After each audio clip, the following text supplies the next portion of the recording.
Speech title: We're wolf, they're wolf. Now, not wanting to confuse the object of one of his favorite lines in the movie, Young Frankenstein, with the real deal, our first speaker's topic may appear to be inspired by the approaching season. Hollywood stereotype of crazed men turning into hairy beasts may be the light of the full moon aside. We will take a closer look at programs from the canine perspective. Sorry about that. Sorry. How?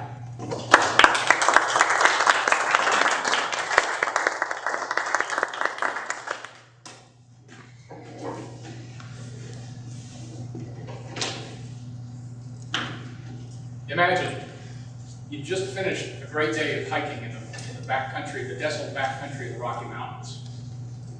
You're relaxing by your campfire, enjoying the last remaining rays of the day. When the tranquility of the evening is pierced by the unmistakable howl of the great American timber wolf.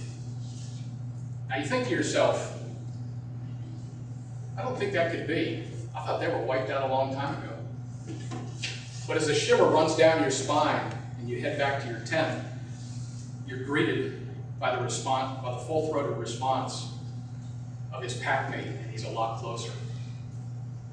Mr. Toastmaster, fellow Toastmasters and guests, this scenario has become more common in recent years across the Intermountain West of the United States, prompting many questions, such as, if they were gone, where did they go?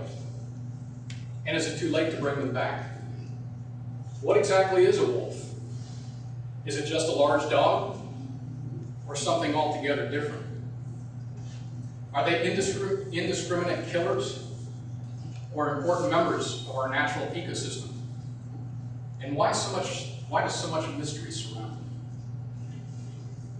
Aside from the Mustang, the grizzly bear, and the buffalo perhaps, no other animal represents everything that was wild and untamed about the early days of our nation, as well as the timber wolf. It is a true, if much maligned, icon of the American West that stood for vast landscapes and unlimited resources. It does obviously very closely resemble a dog. Height, weight, sometimes overlap with the size of the two animals. But there are some interesting differences. For example, the skull of a wolf is larger, thicker, and wider, supporting a longer snout. Its teeth behind the fangs are broader and rounder, that enables the wolf to crush the bones of larger prey that the dogs typically don't prey on. Its body is supported by almost stilt-like legs that enable the wolf to more efficiently navigate thick sage, brush, and deep snow. There's some behavioral differences too. Typically when a dog attacks, it goes for the face, the head, or the throat. A wolf, on the other hand, will attack the sides, the ribs, the soft underbelly, or perhaps the hindquarters. It's all tactical, all strategic for the well-being of the wolf and the quick dispatch of its prey. They help maintain some other differences are wolves mate for life, usually, unless one of the mates dies. It will take on another mate at that time. So there's a great deal of loyalty and a great deal of social structure within the pack. They help maintain the vitality of other animal populations such as elk, deer, bison, or buffalo, and troublesome rodents.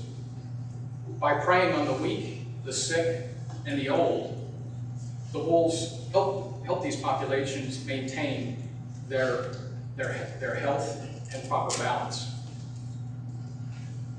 Much of the mystery surrounding the wolf comes from centuries-old folklore and superstitions that follow the New World pilgrims from Europe and Asia, resulting in an unfair reputation as one of the most misunderstood and vilified animals on the face of the earth.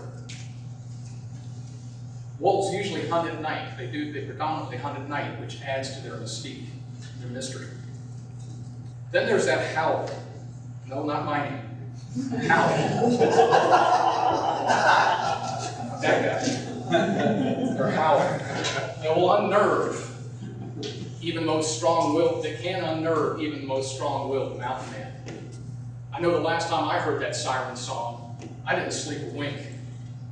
And I had a Colt in one hand and a can of pepper spray in the other. Until about dawn, when I remembered most wolves will do almost anything to avoid humans.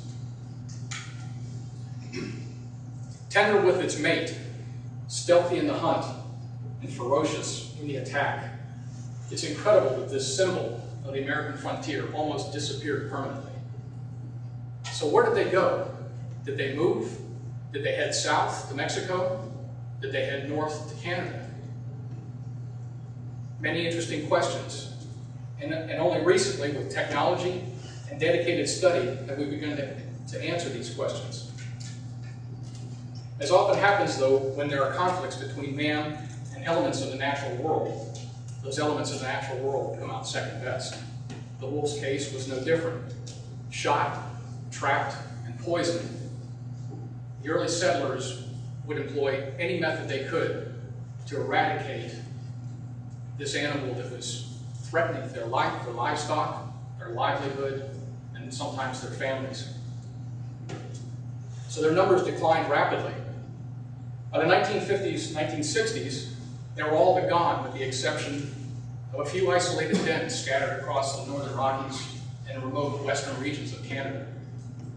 Fortunately, though, through the 1970s and 80s, enough wildlife biologists, conservationists, and concerned private citizens developed a reintroduction plan. But this plan needed help and got it from Congress when Congress listed the wolf as a member of the Endangered Species Act.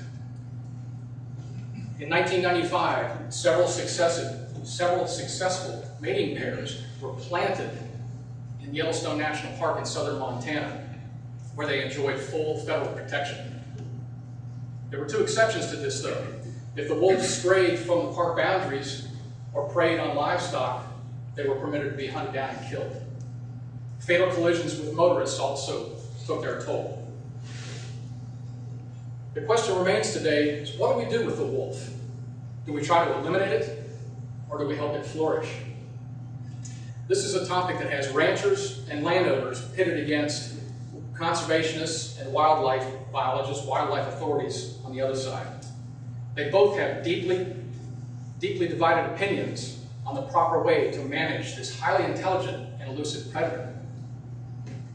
Often, there are no easy answers to questions that arise from heated debates and politically charged town hall meetings all across the West. But the good news is, today, the numbers are strong and on the rise, with close to 1,600 individuals comprising hundreds of packs. So the answer to the question, are they on their way back, is met with a definitive yes. It's at this point that something else may come to mind. With all the challenges our country is facing currently, what makes the debate about wolves and whether they survive important or even relevant? Clearly, there are many complex issues still to be addressed concerning this important animal. I would like to suggest it's because of the concerns that we're facing today that we need to reestablish one of the predominant symbols of our nation's heritage and restore the wolf to safe but equitable numbers. The next time you venture into the backcountry, inching closer to your campfire as the day ends, the light fades. It's encouraging to know that for the first time in almost 100 years, you may be fortunate enough to be serenaded by the distant song of a great American timber wolf as he cries out, "All is well, and I'm here to stay." Mr. Toastmaster.